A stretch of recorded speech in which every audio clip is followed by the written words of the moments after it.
Hello and welcome to Bergkamp Wonderland Radio Show for the Burnley game.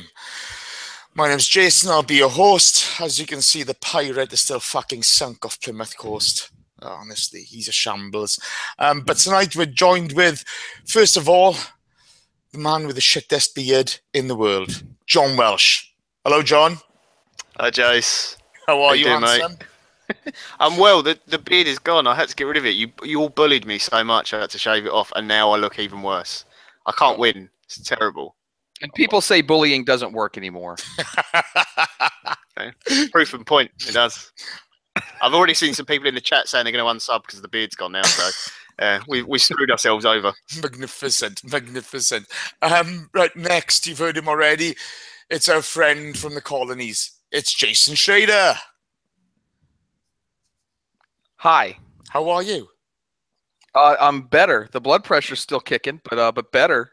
I'm sure we'll get into why that's an issue. By the way, after the long absence, am coming back with a nice Jameson at 11:30 a.m. Interesting day, isn't it?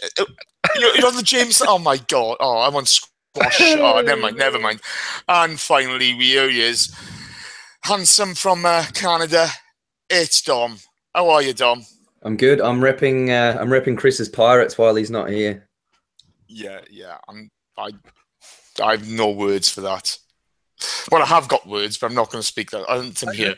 No, we missed the little midget. Someone's got to, put this shirt on and actually make use of it. He's short. He's round. He bounces on the ground. Kris Carpenter. Okay, let's get straight into it. Is it? Okay, John. Game kicked off. We looked pretty comfortable in the first half. Tell me what you thought of it. It was kind of what I expected. You knew Burnley were going to defend. They played a bit of a higher line than I thought they would in the game, to be honest. But my guess is that's because Giroud started up front and not Alexis, so you can maybe afford to do that. Disappointing, obviously, to go 0-0 at half time. I thought we created some good chances, weren't clinical enough. Ozil looked to be really on his game today, was getting forward a lot more, getting on the end of things, had a few good shots. Burnley had sort of one or two. I thought Andre Gray was quite decent for them up front today. He impressed me. And then second half, obviously, the sending off and penalties and everything else we'll get to individually. But the frustration I've got from the game is more just we didn't take the chances that we should have in the game. I think we had enough to win that a bit more comfortably. Overall, I was never really worried. I thought we were going to be sort of, and where we might not get a goal till like the 70th minute, Burnley get a bit tired from kind of trying to defend and constantly chasing the ball and not having it. I think that we had like something stupid like 80% possession throughout the game. So they're eventually going to tire and we're going to break them down. They've got a terrible record away from home. I think they've got 1 point all season and only scored 3 goals. So it was weird going into an Arsenal game this season without any worries. Although obviously certain things on the pitch did change that at times during the match. But yeah, I felt pretty comfortable throughout most of it until some interesting refereeing decisions. Yeah. We'll come to those in a bit. Dom, plenty of possession, plenty of chances first half, just not quite clicking in the final moments. How did you enjoy the first half? What did you think?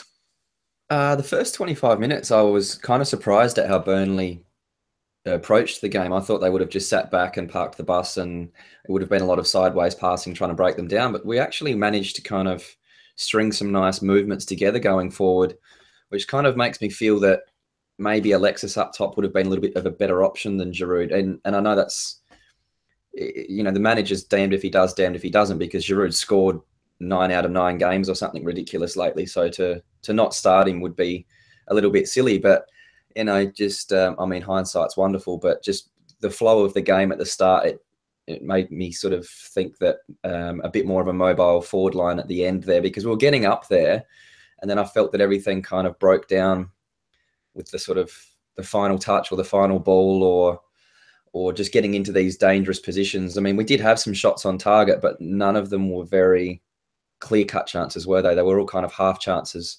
So The first 25 minutes, for sure, I was a little surprised at how Burnley came and approached the game, which is great to see. I mean, you don't want teams to come and sit and just time waste and defend and do nothing. But after that, I think everything settled down a little bit. The game kind of got into a bit more of a rhythm. But I agree with John that I was never really too worried. I thought that, you know, the first half wasn't great as far as finishing chances or even getting into the really dangerous positions to try to score some. But it did sort of strike me as a game that we would eventually break them down. We would eventually get something because so many of the players did look up for it. And we did keep breaking at pace quite often throughout the game. And obviously I'm sure we'll get to the second half stuff eventually because that's basically when it all kicked off. It did indeed. Just going back to the first half, Jace, Alexis had a cracking shot. A bit unlucky, I thought, towards the end of the first half. How did you feel sort of the forward motion was? Dom's spoken about it there. How did you feel Drew's the right man to start, or would you have gone with Alexis? I would have definitely started Giroud going into the match just because, Burnley's going to be a big physical team. You want to have that big body up front who can hold up the ball and sort of bring the midfield into it because they're probably going to – you would think they were going to sort of just sit back against us. But I was pretty surprised because really early on I thought they pressed really high up the pitch and stretched themselves, and it created some opportunities for us. So it probably with that aspect, I definitely, knowing now in hindsight that they were pressing us, probably would have, preferred Sanchez up top. Obviously, vision's 2020 in hindsight. So, but I thought Giroud was the right man. He's on great form. He's got 9 starts this year with 11 goals. I know he's got a couple from sub appearances, but tough to go away from that kind of form right now with the way he's been playing. And I thought we had some really – the first 10 minutes where we were still trying to feel our way into a game, but really after that first 10 minutes, we were solidly in control, specifically in the first half, and really, really liked sort of the way that we were creating. I was really, really happy with our performance, and just a few of our shots going directly at the keeper, or, not getting the bounce our way like we have in some other matches where we've gone ahead early like we have in the past. So really, really pleased with the way we played. I thought Mesut Ozil actually was one of the key drivers and had an outstanding game today, all around. With really good sort of some through balls that he had to Alexis and Gabriel towards the right, as well as a couple of good balls over the top to find some players. And I thought his movement and passing today was absolutely outstanding, and want him to get some credit as well, because I think if he can continue to have the form that he had today, we're definitely going to continue to see 3 points roll into the account. Yeah, I thought it was a really good team performance first half, just lacking in goals, and it was nice to see. John, coming back to you, we'd huffed and puffed in front of goal, and not the man you'd thought comes up trumps. Yeah, Mustafi with the goal. Bit of a surprise. Nice to see. We never score enough goals from set pieces. And the interesting thing, actually, I thought today was that there was a couple of times where we took short set pieces, and in the past we'd do that and then just sort of try and reposition the ball and not actually stick it in. But we did it to change the angle when it was going short to either Xhaka or Ramsey, and then they were switching and throwing it into the back post. I think Koscielny had a really good chance that he put straight at the keeper. So it was, I don't know if that's something they've been working on the training ground, because if you just do that little bit of change of position and switch the angle, then you can catch defences out of place. And when you've got people like Mustafi and Koscielny in the team, and Giroud obviously are all really good in the air, we should exploit it more, because we do get loads of corners and never really use them. So really good for him, and nice to get his first goal. Still got his ridiculous. He's still never lost a game, has he? I think. No, unbelievable. Not.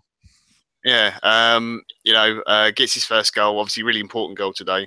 And we just, ever since he's been in the team, we just look so much better, so much more organised. That brief period he was out for, you could see the defence wasn't as stable and it wasn't as comfortable, and the midfield in front of it as well. So really pleased for him. And it's just what we needed. When we scored the goal, I thought, oh, okay, that's it. Burnley have got to push on a bit more now we're going to exploit even more space in behind. We were already putting a lot of pressure on them and not giving them a second to breathe. So after that first guy, I thought, yeah, we'll get 2 or 3 now quite comfortably. Yeah. We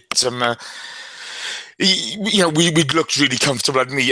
Dom, a corner not hitting the first man, finding one of our men and put away well. Nice to see. It was a really good header, actually. If you watch back on the replay, he was being marked quite closely. He was in the middle of two defenders and managed to get that glancing header, which is always really difficult for a keeper to save when it's going across like that. But he was from a decent position out wide too. He wasn't sort of central in front of goal where he could pick and choose. So there was really only one place that could go, and he managed to time it perfectly. And the cross coming in, obviously the corner was pretty good quality as well. So it was a bit surprising, I think. Like most people, when we score from a set piece, it's always a little bonus because it's not something that we expect to see very often. Yeah, sorry, it's it was a thing of big D for me, to be honest. Dave, Jace, we piled the pressure on. We finally got something for it. I'm going to come back to the penalty shout in a second because obviously we're going to get into the nitty-gritty of the game. But did you feel, it had been coming? Because we were dominating the whole of the game, and it's strange for us to get a goal from a set piece. How did you think that sort of transpired? No, I think I think Dom and John both sort of stated that we thought we'd be up by a little bit more at that point. So I definitely felt that it was coming. I thought it would sort of open the floodgates. Really happy for Mustafi to break his duck, and it's such an important goal. Looking back at it now, and it seems just a side tangent here. It seems that our defenders tend to score extremely important goals. You think about Koscielny versus Newcastle today. Mustafi and the sort of the momentum that a win like this coming from such odds to grab 3 points can do. And so it's really positive to see our defenders being there when we need them. Whether it be late in games to grab a winner, or to sort of put us ahead in games and give us some momentum. So really happy for that. But I definitely felt it was coming. We deserved. We deserved probably 2 goals at that point, to be honest with you. We had been dominant. I think at that point in the match, like we had like 78% possession compared, to Burnley's 22 there. So we definitely deserve something. It's really good that we can score off of a set piece like that against teams who were sitting back and really defending us. Really happy though that we sort of kept focused, and we've seen before against teams who which Burnley definitely set back on us in the second half. We've seen this sort of our heads just drop and we sort of pass sideways, or play a short pin and it doesn't work out, or a sort of short corner and it doesn't work out. But really pleased with the grit that we showed today at home against a team who's taken points off of big clubs before. I mean, they played Manchester United well. I'm not necessarily sure they're a big team anymore. Suck it, Jose. But I just really feel like the performance today and specifically sort of the grittiness of a set piece header from one of our defenders and somebody who's I've been called the doppelganger with Mustafi, which I'll take that all day. It really shows the intent and the drive that the team have, and I was really pleased with it. And we definitely deserved more at that point for sure, but just really happy that we were able to get out on the front foot, because that would have made the last 15 minutes of the match even made my blood pressure even rise even more, and I would have been cursing a whole heck of a lot more than I was already. Yeah, it's there'd been a few opportunities there. Right, John. In the first half, we'd seen Defoe nip at the back of challenge from behind on Xhaka. Xhaka reacted. You could see he was not happy. Just before the goal, we'd had a stone cold penalty shout turned down, where John Moss kind of intimated later it was diving by Mustafi, where he'd been taken out in the box. Whether the ball's going away from goal or not doesn't matter. He was taken out in the box, a penalty. And Xhaka goes and claims retribution on Defoe. Gets a red card. You know, you've watched Xhaka an awful lot. Was it retribution? Was it a red card? Go nuts. Talk me through it. Knowing what he's like, yeah, it would be a little bit of afters for Defoe putting one on him, and in the first half, and you saw even after that tackle that he got up and he was straight away head to head with him, which is stupid because you can get sent off for that these days. I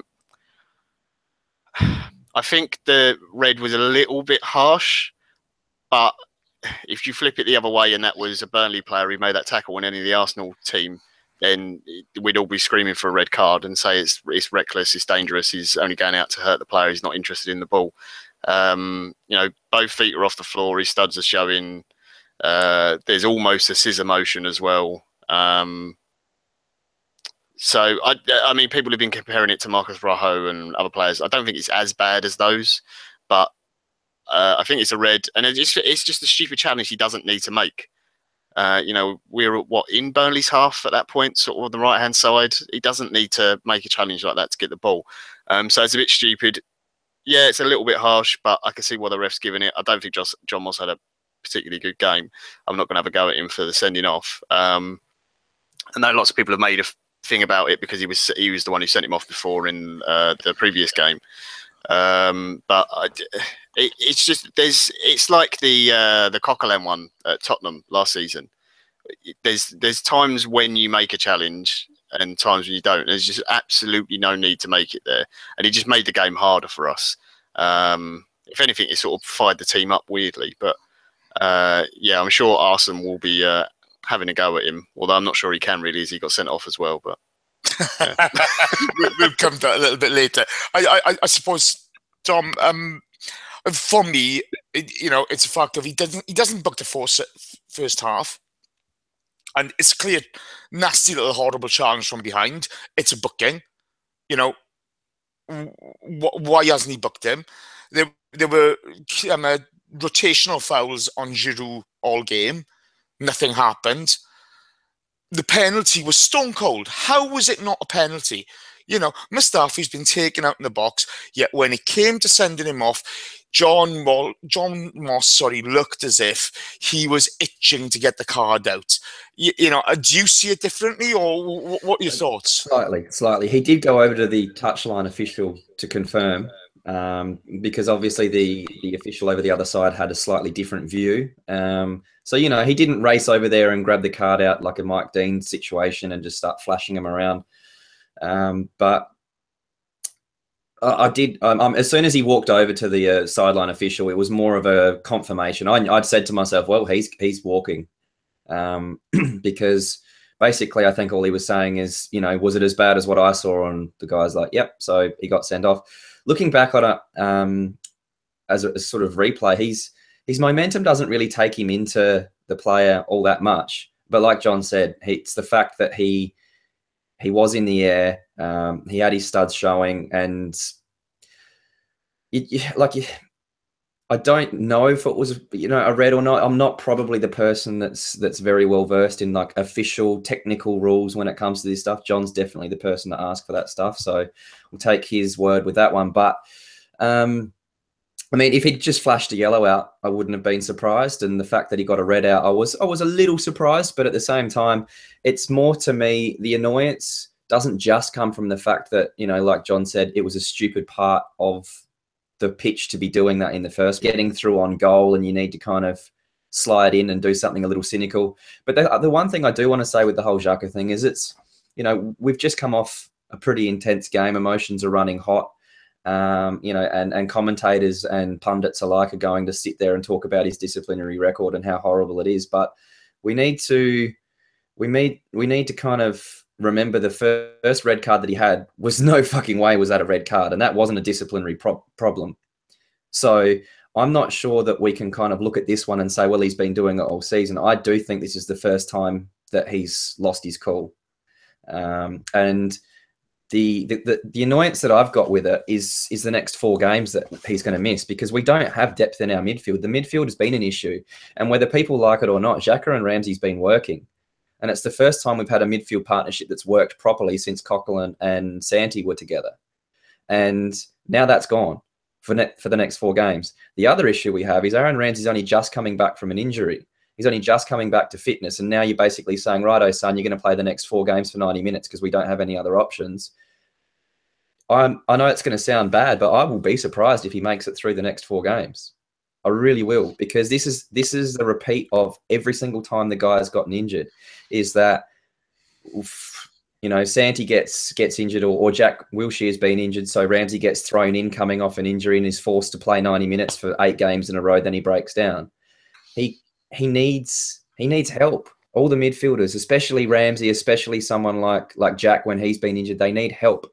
You can't just throw guys out there and expect them to play night. It's such a demanding position, and the way that he plays that position, he's not a Sandy Cazorla type player. He's an up and down player. He's full of energy. He gets about, so he's covering so much ground that we're asking for trouble. We are really playing with fire again, year after year after year. It seems to be a position somewhere on the pitch that we end up being in this situation. So fingers crossed that doesn't happen. But that one stupid rash decision by Xhaka today is going to have huge implications over the rest of the season, not just today.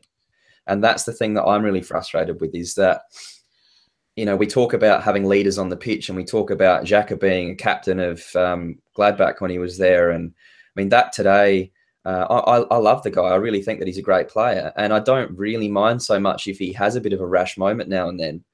But you've got to pick and choose the situation. And today, it couldn't have been worse. Really could not have been worse.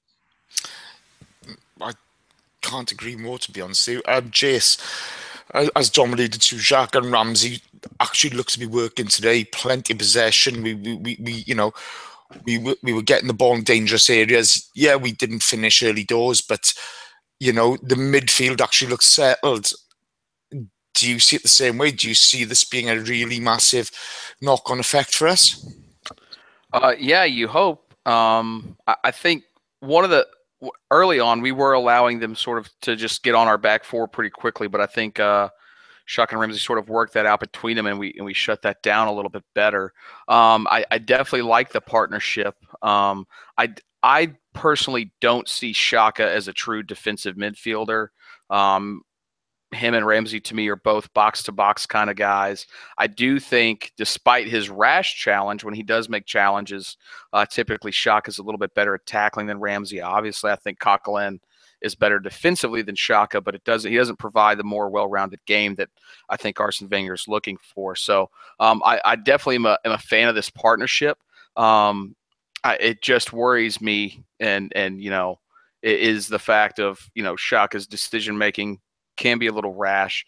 He's a little emotional, which we honestly, my biggest drawback is we've always said we want somebody to put in challenges. We've been soft in the past. We never take retribution for bad tackles. It's something that championship teams do and have done all the time. And then he does, and yeah, he gets sent off from time to time. His disciplinary record has gotten better.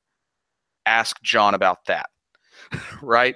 It's not what it was at Gladbach a few years ago, but at the same time, he's still learning the league. He can be rash at times. My biggest thing with the red card is the fact that it was not consistent with the way the rest of the tackles were being officiated.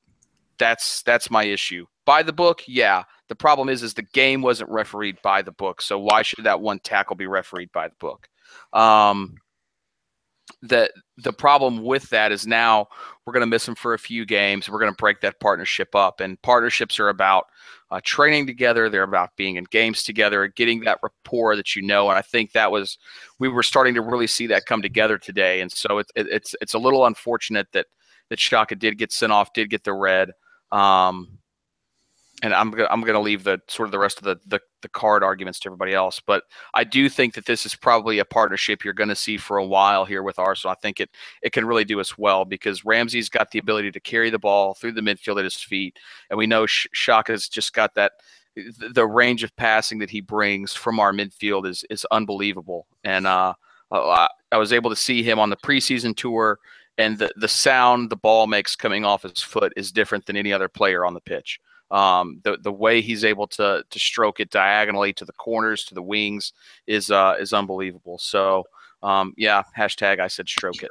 But no, I'm really looking forward to see what this partnership could do for us in the future, and really excited. It's just, maybe Xhaka does need to be a little more careful, but at the same time, we've been crying out for somebody to have some emotion and that drive in midfield for a long time, and now that we have him, we seem to be slating him for using it inappropriately. But I think more I think today's red card is more on the referee than it is on Xhaka. But in my opinion, I know that's not a popular one. He's 2 feet off the ground, stud showing. It's a red all day. It's not just that. It's the position of the pitch. It's the situation of the game. It's all of these things where I'm saying, consistent with decisions that Moss had made earlier, that's not a red. Whether I'm saying it's by the book is a red, I'm not going to argue that. It is. The argument that I've got is you don't give the ref a decision to make, especially in that area. I wholeheartedly agree, and I think it was definitely rash. But at the same time, the problem was the consistency in refereeing, not just Moss, but throughout the Premier League this year has been very off. And I definitely think it needs to be addressed by the PGMOL and the Premier League. At the same time, I can't disagree with you that it was rash, that it was in the wrong position. It was definitely retribution.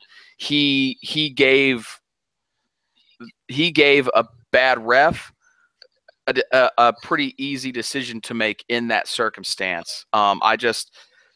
At the same time, overall, we've been crying out for somebody that with a little more steel, and he has that. He just needs to learn when to use it a little bit better. Is all I'm saying. I mean, the one thing I'd say to you there is, you listen to Keown or Adams, you watch these guys in the past, and it's a challenge off the ball when the referee's not looking. Mate, I'm going to do you fucking over next time you touch one of my guys. Not in front of the referee, stud showing, bang. I'm not arguing that, Jace. It was definitely rash. I'm not saying that. I'm just saying I'm more upset with the referee's inconsistencies and what we've seen in inconsistencies, because we saw worse fouls today from Burnley and no foul. And then all of a sudden, we're sitting there and our players being sent off. That's my issue. Not, it was rash, it was stupid, he shouldn't have done it. I'm not arguing that.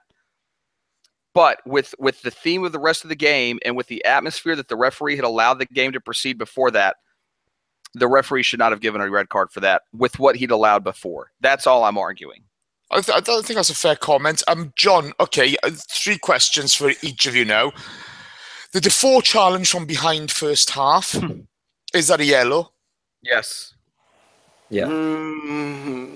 Yes. Yep. Yeah. Okay, the Mustafi penalty shout, is that a penalty? Yes. Yeah. Yes. I will give in some defence of John Moss, not a lot like particularly defending him. From where he was standing on the pitch, it's difficult to see. And the referee is supposed to only give a penalty if he's 100% sure. If he has any doubt, they're not supposed to give it. That is in the rules. So that is my only little bit. I would give him something there. We have the benefit of replays over and over again. Okay, fair enough. And the Xhaka red, is it a red? By the book, yes. Yeah. By the book, yes. When is anything ever refereed by the book anymore? That's that's the thing. I was just going to say, by the book. What does that mean? Because I know I have a client that was a reasonably high level soccer ref, and I've asked him questions, or football ref, and I've asked him questions about it, and he said that every single rule at the end says it's by the ref's discretion. Like there's always it's down to interpretation, as how that individual has interpreted what the situation has just happened, and how he's decided that, we think that, for example, a player is in a goal scoring opportunity and he gets taken down, therefore it should be a red. But the referee decides, no, actually, I don't think that was a goal scoring opportunity, therefore I'm not going to give a red. So it's down to interpretation. So if he's interpreted that in that way, then yeah, he's obviously going to send the guy off. I think with the hindsight and benefit of a replay, which is where I guess the argument for these kind of big decisions being able to quickly look up at the screen and make a decision, I think on replay, maybe it would have been a yellow. But That's fair enough. I don't think that I was that shocked that it was a red. I think we all agree that John Moss is a shit interpreter. I'm going to bring this on. He had no control of that game. He really didn't have any control of that game. Yeah, but my question would be, okay, we've seen Rojo for United in consecutive games make challenges like that. You've seen Pogba grab people by the throat and throw them to the ground, okay, and get away with the scot-free. Do you think that John Moss has an agenda against the Arsenal? No. I just think that there is a systematic problem with refereeing in the Premier League. I said in our WhatsApp group just yesterday after the Man City game and how much of a fucking shit show that was. And I guarantee if we had a Man City supporter on right now, he'd be going, yeah, the refereeing's disgraceful because they've been dicked over twice now, which doesn't really bother us, obviously. That's good. But they've had penalty shouts being told no, and then they get Tottenham go up the other end of the pitch 60 seconds later and score a goal that was offside. Like, you can imagine what a Man City supporter's thinking right now. I asked in the WhatsApp group, because I don't watch as much. Now and then I'll pop a game on from another league if I'm bored enough. But, John and these other guys watch so much football from other leagues. I actually genuinely asked the question, is it like this in other leagues? And the answer was, well, it's refereed differently, but it's more consistent. And so you kind of know as a player in Italy or in France, if you do that, it will be a red across the board. Whereas maybe in the Premier League, it seems like who the fuck knows? It just depends on what ref on what day. And it's just, there is an issue. There is definitely an issue in the Premier League. Worst tackles go unpunished. We've seen worse tackles go unpunished all year long from against other teams. I think that's the real issue, is that it's consistency amongst the referees and in the game. A real issue is it's not one call, but it's the collective calls that they've made that aren't consistent across the board. Nobody knows what's going to be red carded or not. That's why Shaka looks baffled, because he's probably committed way worse tackles this year and not even gotten a foul called on him. I've seen Rojo commit worse challenges and get away with the scot-free, but I think Jace, I know there's a lot of fans, not just Arsenal fans, but fans of all different clubs, that say this referee's got an agenda against us, or this referee supports this team. I'm obviously not counting Mike Den. We all know he's a Spurs fan, and apparently a Leeds fan as well, because he gave them a penalty for a foul outside the box in the Championship after he got demoted. But maybe he likes teams who play in white. I don't know. I think the issue is that Arsenal fans probably feel more aggrieved because we aren't a physical team, and we are a bit easier to get bullied. So when everything's going our way, we just pass around the team. They can't touch us. A nice friendly team will just lay down for us and won't kick us up in the air. A team that wants to try and get a result will be physical and try and win those 50-50 balls that are there to be won. Like Andre Gray today, when he went for the ball and Czech sort of caught one in the face. There was nothing wrong with that. It's the ball's there to be challenged for. Yeah.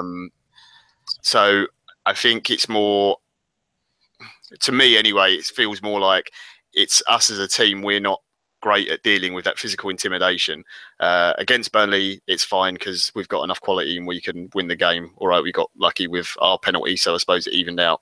But against better teams who can play better football, maybe like Everton, where we saw that, right, we didn't play very well in that game, but they were more physical than us and they've got enough quality to score the goals as well. So you're going to get punished in those.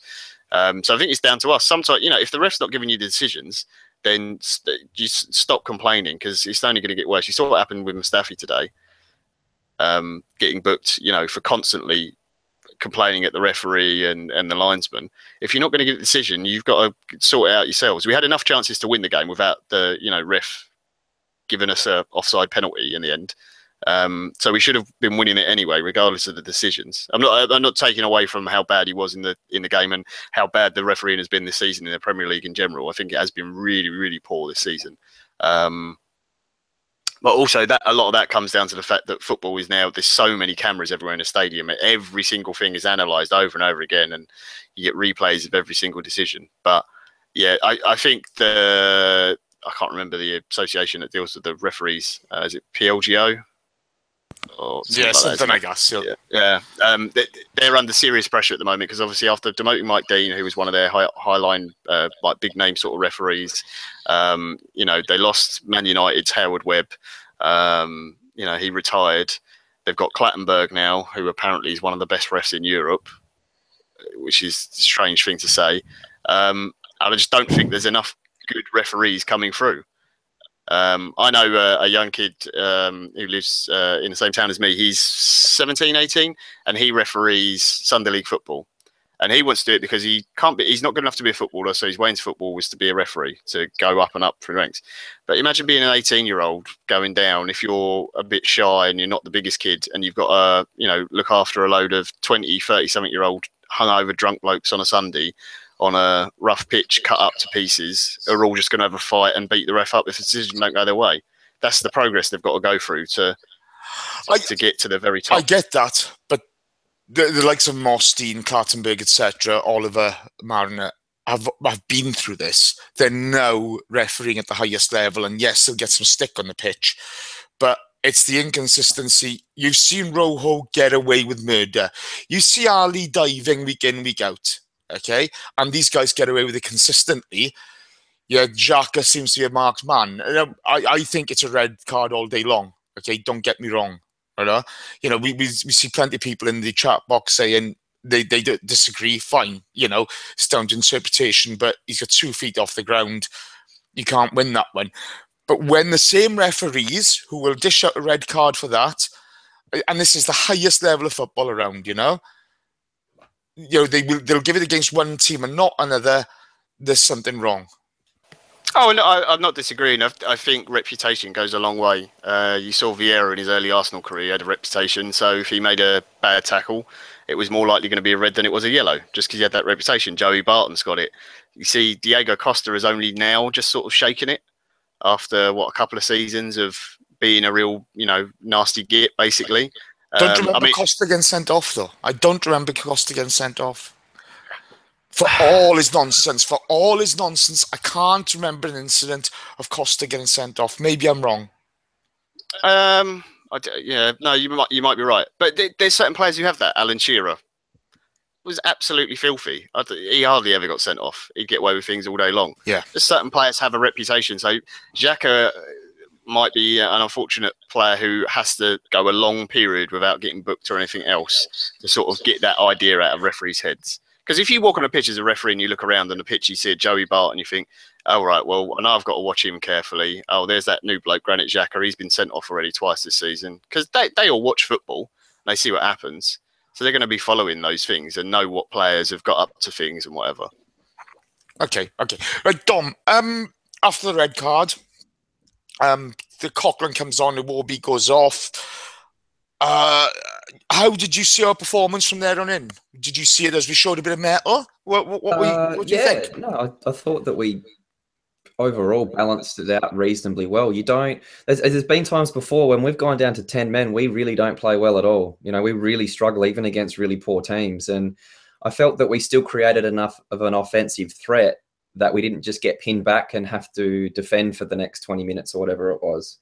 We could have easily scored another goal with the 10 men at the time, which is nice to see. But for the most part, I thought that we were going to hang on. I really did. I thought that we were going to hang on and to sort of see that out as a 1-0. I thought the substitutions were quite good.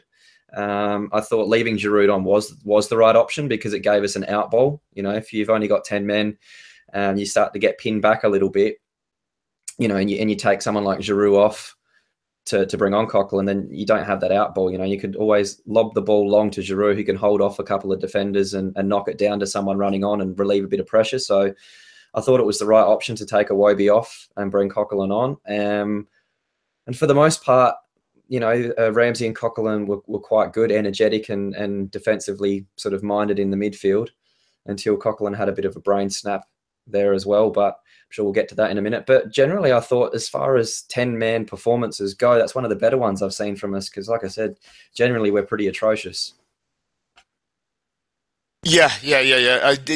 I felt we really utilised the ball quite well. You know, we kept hold of it, and we made sure that you know, we utilised the space available. Jace, did you see it the same way? Did you see that we kept the ball quite well down to 10 men? How did you think it went? Jace? You're on mute, mate. I pulled a gim and muted myself unknowingly. Yeah. No, I do think it was a good performance. We definitely defended where we could, but our skill going forward, even with 10 men, was just too much for them. And so I really, really liked sort of the way we played with that. And I was very happy with that. I mean, it's 10 men really versus 12 at this point with the referee and the way he was officiating the game. And I definitely think that the fact that you're able to get a result with 10 men down, with the obstacles we had to overcome today, you're always going to be happy with that. Always. Whether you're at home, away, wherever, it's always a big achievement to be a man down. You're really good players. See, let's not act like Shaka. Yeah, he's rash and he needs to make better decisions to tackling, but let's not act like he's, one of our worst players. He's a very good player on the pitch, especially, when you consider going forward and attacking. So I was very, very happy with the way we still control the game. And I still was never worried, even when we were down 10 men. No. I think Jack had a good game. I think Jack and Ramsey worked well together, to be fair, but all of a sudden going off. John Coughlin comes on. All the effort as usual. He had a chance at goal as well, didn't he? Yeah, he did. He got over it really well. I got very excited. I was like, oh my God, he's finally going to do it. So did I. I was really excited. Really good shot. And then obviously the, stupid sort of flinging a leg out at the other end, not long afterwards. I can't remember what he fouled now, but was it Boyd or so? Oh, it was one of them. But he just came blindside of him, didn't he? And he stuck a leg out, and it was just one of those. Oh, why have you done it? You didn't need to. He was still running into players, just to try and stand him up. It was a penalty. I don't think there was any argument with that. But I thought, other than that, he came on in what was a tough atmosphere. And I actually thought he had a good game. It's disappointing, obviously, he gave away the penalty, but I thought, he blocked off the lanes when he could, especially out wide, which is what they were trying to do to get the crosses in. He was just being sensible. He wasn't trying to keep hold of the ball in stupid places. If he had to clear it, he just kick the ball out into touch. It's fine. He put a nice ball over the top for Mesut to run onto as well, down the left-hand side, I thought. So it's just a shame it was sort of that silly tackle in the box, because other than that, I thought he came on what was a really tough game to come on in, and did really well. Yeah. I mean, it was a stupid challenge. Let's be honest. You can't just throw a leg out in the box. But he'd played quite well up until that point, which was a shame. Did you think it seemed as though whether it was Boyd or I don't know who it was, went down, he'd been clipped and then he went down afterwards, which, it just gave the referee the opportunity. Dom, the penalty's given. Penalty, yes or no for you?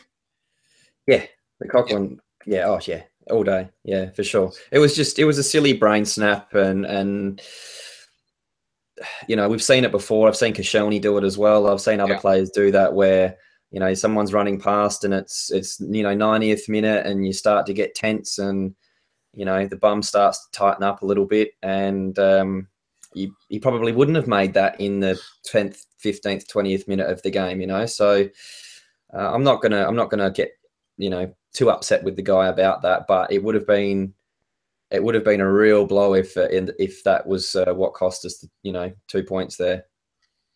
Yeah, it's frustrating, isn't it? It's straight after it. I mean, I should have scored the penalty. Jace, another penalty not saved by Peter Cech. Am I being harsh? I'm a big fan of Peter Cech. I think he's had a lot of you know, I think people have been quite harsh on him this season. You know, we forget about the great saves he makes, and people highlight the mistakes, and there've been a few. Don't get me wrong, but are you concerned that he just doesn't seem to get anywhere near penalties? I don't care if a keeper does not get near a penalty. The chances of a keeper saving a penalty are less than like 10%. So I don't care at all. You got to make a decision as a keeper. That's wrong. So be it. That's why you just don't put yourself in a position to make your keeper save the penalty. That's what you do. So I couldn't care less. I was more actually concerned with the fact that he took a shin to the face in the first half. And obviously, you know, with his past and his injuries, that's where you worry a little bit. So good to see him be able to continue on. But I don't care if it's Manuel Neuer. You know, penalties are such a tough thing to do and to save, and so I couldn't care less. The more worrying thing is, like you said, most of the mistakes he's made this year have been to the near post. That's where you really worry. That's where you worry, not on penalties. Okay, cool. Right, straight after the penalty, John, we went for it again, didn't we? You know, we went for it. How impressed are you with the way we went for Burnley with 10 men? Yeah, no, I mean, Dom already alluded to it that you know, when we went down to 10 men, we were still playing really well and we're still creating chances. You know, Welbeck came on, which I thought was the right decision. You know, gives you extra legs, can run in and stretch behind that defence. You saw Alexis obviously moving to the middle.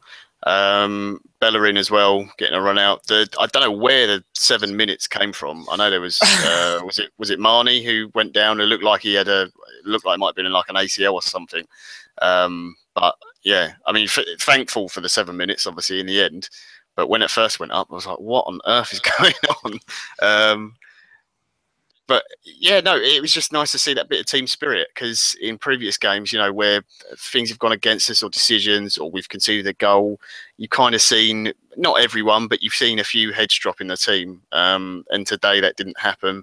They looked like they believed that they could go and win the game, that they deserved to win it as well, which I think is fair. I think that we certainly created enough.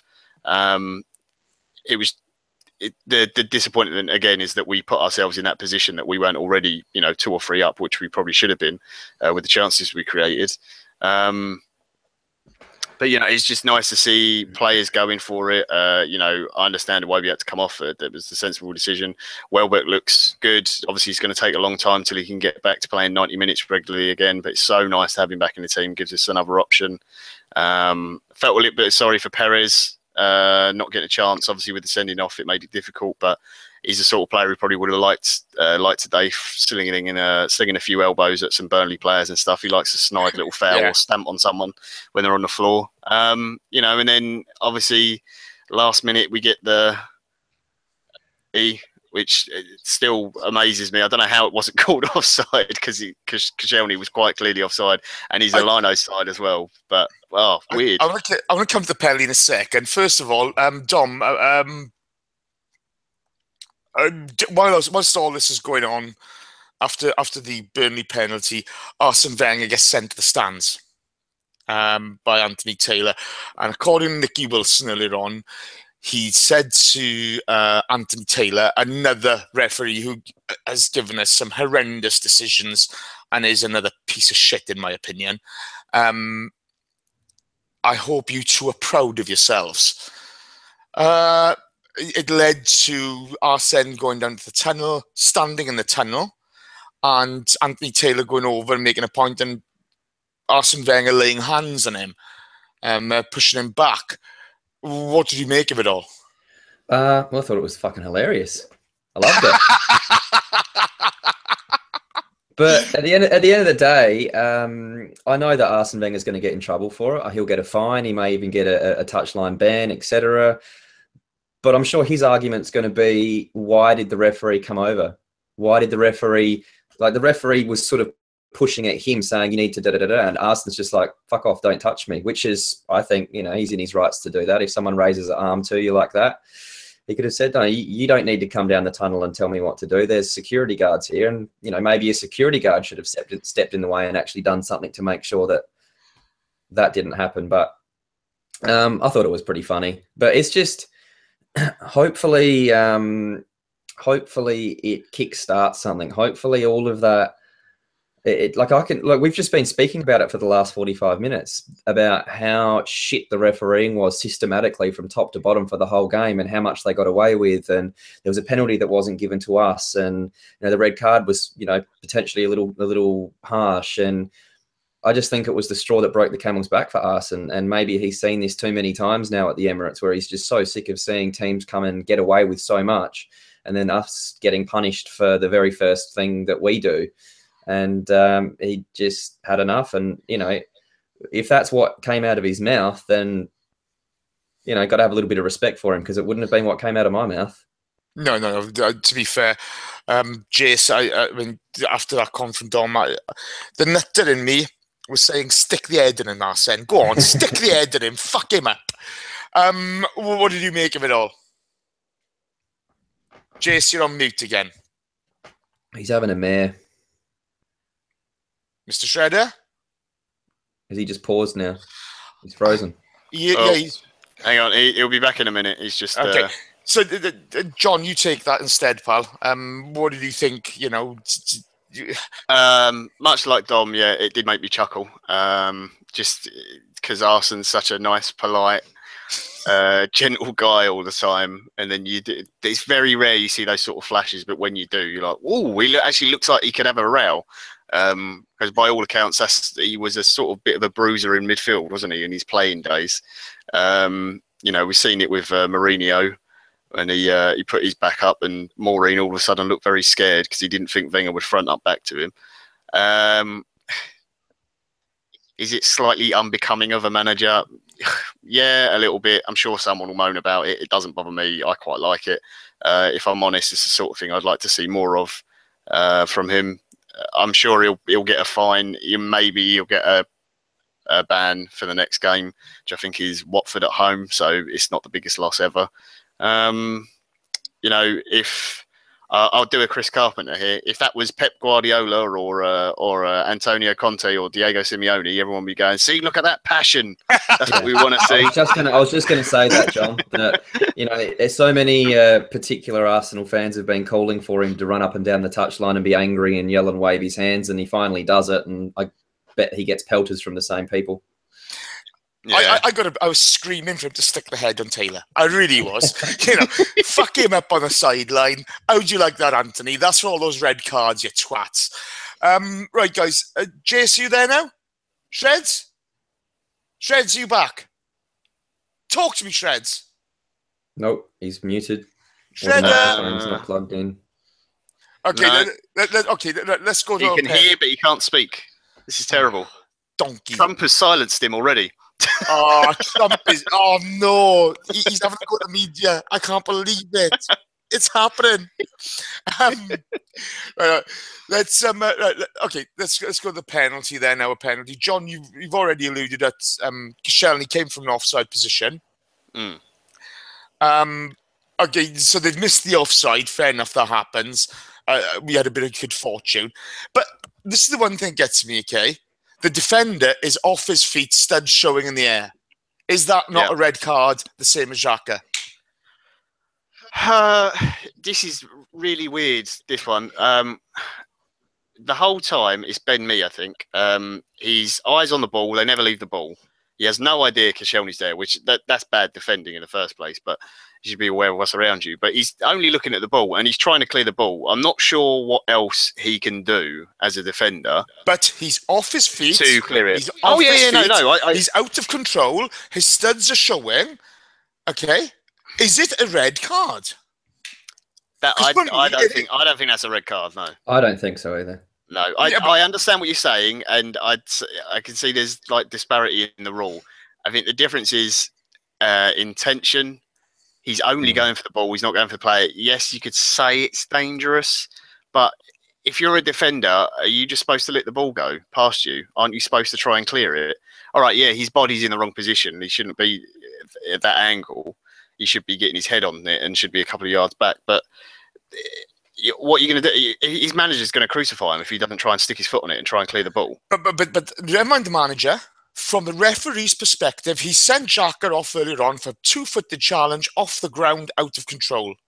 Okay, he's got his studs showing. He's off the ground. He's out of control. He's caught Cos in the face. Never mind the offside because it hasn't been spotted. He's given the penalty. I think it's a penalty. You know, they've missed the offside. It's a penalty. Yeah. Should it be a red card because he's off his feet, out of control? And is it a penalty? It's a penalty, but I don't think it's a red. No. So what are the difference in your eyes between Xhaka off his feet, out of control, and me off his feet, out of control? K-Man in the chat box has said intent. Yeah, I mean, I think intent is the big one. Fair enough. No, that's fair enough. I'm not disagreeing with you. It's a weird ruling. I mean, I think it's one of those things where if that was given against us, we'd be like, it's probably a pen. But you know, if it was Koscielny doing that to clear it, we'd be like, well, how else is Koscielny going to clear the ball? Is he just supposed to let the player just get on the end of it and tap it in? It's really weird. It's one of those things where you have rules like if that's in midfield. Do they give it? Do you get booked for it? Maybe. I think there's the whole double jeopardy thing of as well. You know, you're given a penalty already. Do you need to send someone off as well? Like the double punishment thing. I think if he's not looking at the ball and he's just gone to fucking karate kick him in the face, then fair enough. Yeah, give a red card. But he's only trying to get the ball. There's no intent there to hurt Koscielny. Yeah, we got lucky with the offside. Don't know how the lino didn't spot it because it's the first player he can see in his eye line is Cos. But great for us. We got the pen, so happy with that. And then Sanchez, thank fuck that went in because he would have got ripped to pieces. The cheek on the bloke is unbelievable. I've got no idea how he's that cool and casual. Yeah, he missed it earlier on the season as well. Let's be fair. It's one of those things. I mean, it's one of those where you see intent. I mean, on the pitch. I mean, Dom, you'll know more, but you've played similar sort of sport to me, where you have a duty of care to other players. When I know Cos is ducking, but he's off the ground, out of control. This is the bit that gets me. But penalty for you, mate? Penalty, yes. But I would love to be able to ask Koscielny. What do you think? Because as a defender, I think he would be the first to say, no, that'd be a harsh red, because he knows the situation. He would have done that 1,000 times and he would be the best person to ask. And I think that he would be saying, yes, penalty, but no, not a red card. And, there was, the whole offside situation. The game was just a shit show, far out. It was just an absolute shit show with refereeing decisions and all sorts of stuff going on. And it was just a typical Arsenal, roller coaster. And I'm probably going to be lucky to make it to 48, I think, at this stage. My heart's going to explode at some point watching this team. And, like John said, the size of the testicles that must be hanging between Alexis Sanchez's leg. I mean, my asshole snapped shut so tight you could have used it as a cigar cutter when he kicked that. But statistically, that's the best place to kick a penalty, straight down the middle, because the keeper will always dive to one side or the other. So, maybe he's good at math. Yeah, hopefully so. Shreds, are you back yet?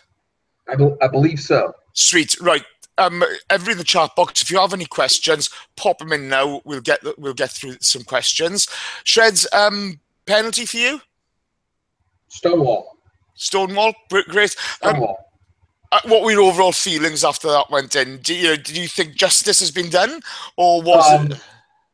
Yeah. So the only thing that I could say at the moment was "fuck yes, you fucking cunts," because we deserved 3 points from that match, and we finally got what we deserved. And I think I forgot exactly who it was on Twitter, but somebody pointed out that I think Sanchez actually saw the sign of him with his two dogs during his celebration and pointed to the sign during that, which would also be fucking amazing. But man, I really it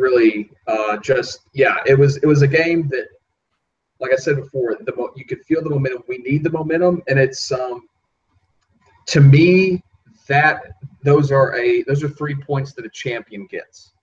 And I'm not saying that we're going to win the league this year, but that's going to go a long way to come back in stoppage time with the adversity that we faced, and to pull 3 points out of the bag.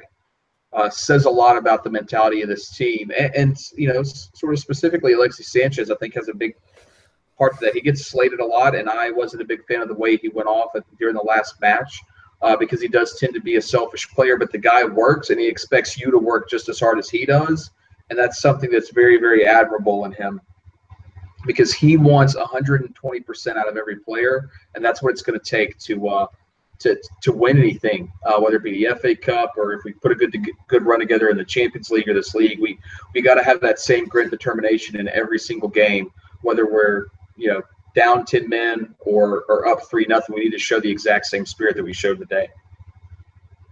No, absolutely agree. Okay, Carl Arsenal, down to 10 men twice this season.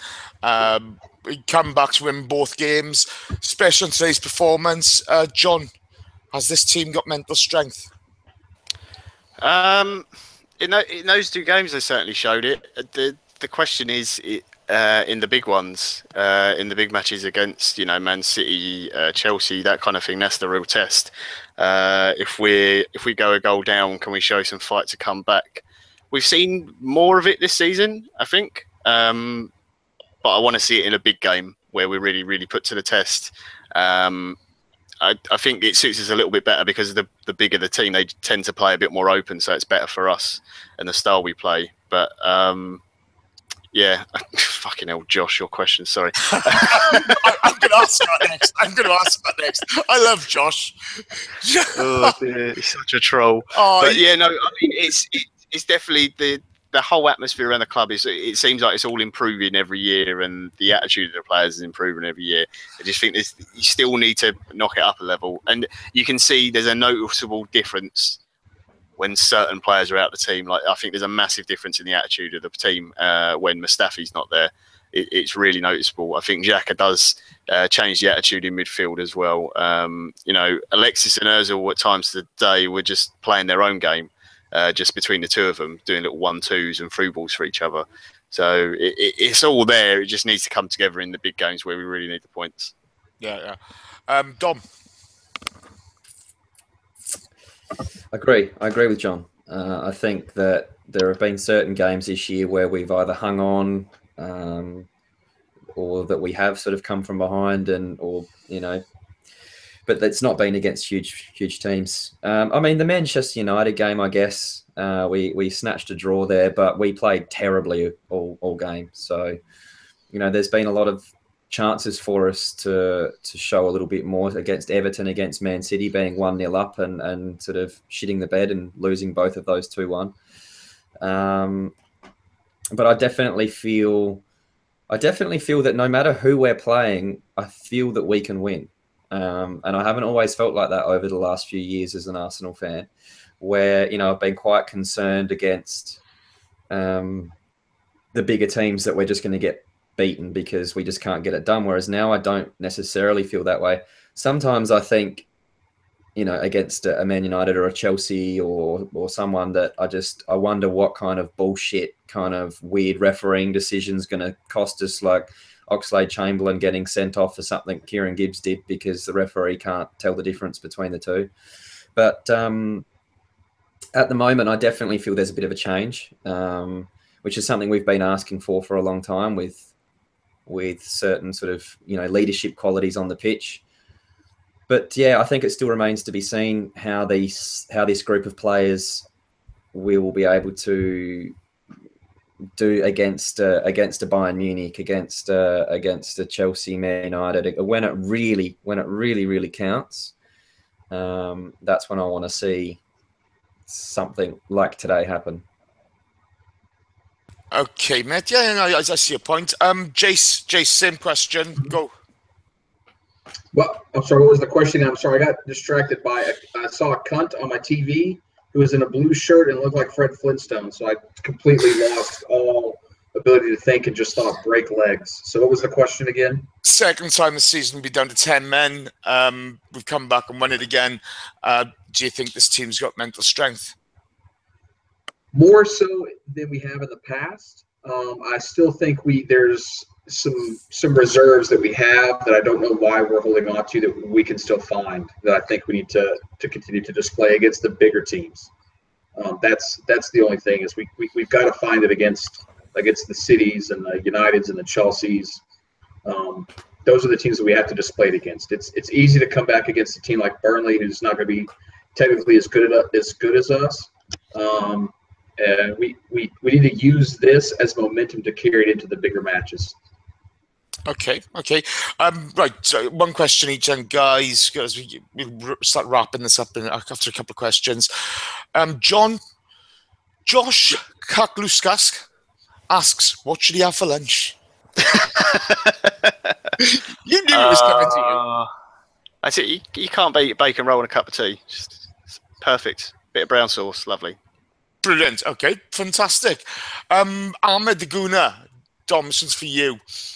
Xhaka out for 4 matches. Solakok a certain starter, yes. And Ryan Sawyer throws in afterwards. Cock should have been a certain starter if fit regardless.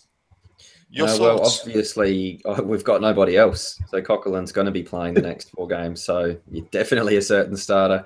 As for whether he should be, not at the moment, I don't think. Not with our current midfield options, especially when he's been playing further up the pitch in the central midfield role. If you don't have bias, if you just watch the game as a neutral person and you tell me that Coquelin has been more productive than Aaron Ramsey in that position, then I'm not going to listen to anything you've got to say on football ever again.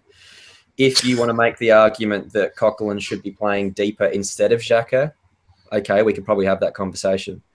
But the problem is that Coquelin only plays deep next to Santi. Every other partnership he's had, he pisses off up the pitch and goes AWOL, and he's not productive. He's not got we were all shocked when he had that shot on goal today. Like every single person ever watching the game is like, holy shit. And because he just doesn't do it regularly, he doesn't have that in his locker. And whether you've got bias or not, Aaron Ramsey does. So he's the person that I would prefer in those positions. Coquelin sitting deep, breaking up play, intercepting. This is the thing you've got to remember, that a lot of football is played without the ball. And that's when Coquelin's one of our best players. He really is one of our best players when we don't have possession of the ball. When we have possession of the ball, I don't really think that he's that useful at all. So if you kind of look at the qualities that the guy has, he needs to be sitting deep. That's where he's the most effective. That's where he's going to be able to be the most productive. So hopefully, fingers crossed, Ramsey sits a little deeper and makes runs from deep and doesn't spend too much time forward and leave too much space in the midfield, which the last couple of games he's been a lot better at doing. I have noticed, if you look at his average position on the pitch, it is a lot deeper. But Coquelin also needs to just sit and hold. He just needs to play like he does when he's playing with Santi. And if he does that, then I think we'll be okay. But my worry is I have never seen him do that without him being next to Santi. And I don't know what it is, why it happens, whether it's a manager's instructions, what goes on there. But we've seen it before when he was partnering Xhaka. He was definitely the more advanced midfielder. And I don't think that's going to work with Ramsey. And so we need him to sit deep and break up play, tackle, just do what he does when he plays with Santi, and I think that partnership could work. I really do. But we're just going to have to wait and see, because right now we don't have any other options. El Neni's off in the African Cup of Nations. He's not going to be back anytime soon. And, yeah. And Santi's leg, Achilles is dead. Okay, guys, if I missed your questions, I do apologise. It's flying about you. Josh again asks, seriously, he says, against Chelsea, should we start Lucas out wide and Sanchez up top? What do you think? I actually agree with Josh there. I kind of like that. No offense to Ollie G, I'd definitely bring him on as a super sub late on, but I like the speed up top because Chelsea's definitely still going to want to play with a little bit of the ball, and so I think they're there to be broken down on the counterattack. I understand. Conte's probably okay with conceding some possession, but I like the speed that we have there. All three players. If you have Sanchez, Iwobi, and Lucas, Sanchez and Lucas can sort of switch, as well as Lucas can go up top, Iwobi and Sanchez can switch, causing a lot of issues for their back line. And I don't think it'll be as stagnant against what John will probably be able to tell you what's most likely back three there for Chelsea. So cause some confusion there with the speed and pace and the different options and those players switching up top. I think is a really good shout for us going against the Chavs there and taking some points from them. Hopefully, I definitely like that sort of front four against that back three. Okay, John, Ashraf and Sagala also after Perez. I mean, what do you make of it? I thought Iwobi played well today, but I'd have liked to see more pace out there. What are your thoughts, mate? Yeah, I thought Iwobi had a decent game. He always looks much more comfortable when he comes in the middle than he does out wide. Perez, unfortunately, I think now, especially with Welbeck coming back as well, his chances are going to get even fewer. I like him, what I've seen of him. Every time he's played, he's looked pretty decent. Looks like he's got a good eye for goal, really good finishing as well, and offers a lot. He's a lot quicker than I think people realise, and he's a bit more physical as well. He's got a little bit of snidiness in him. He'll rake his studs down the back of someone's ankles when the ref's not looking, that kind of thing, which I like that. But I think you're going to see him maybe in the FA Cup. We've got Southampton, haven't we, coming up at the weekend, so maybe he'll get his chance in then. It just depends, if Walcott comes back as well, that's another player fighting for his place, so he's just getting pushed a little bit further down the pecking order. But you got to think, when Champions League comes back and the games get sort of back to 2 games a week, then he'll be in rotation more. But at the moment, while they're a little bit spaced out, he's just not going to get picked ahead of anyone, because if the team's winning games, you don't really want to change it too much. Okay, cool. Right, last question for a lot of you. Happy with today's performance, yeah or nay? John? Yes. Sweet. Dom? Yeah, I think overall, yes, other than the red card really did throw a spanner in the works. But before that, yeah. Okay, cool. Jace? Yes.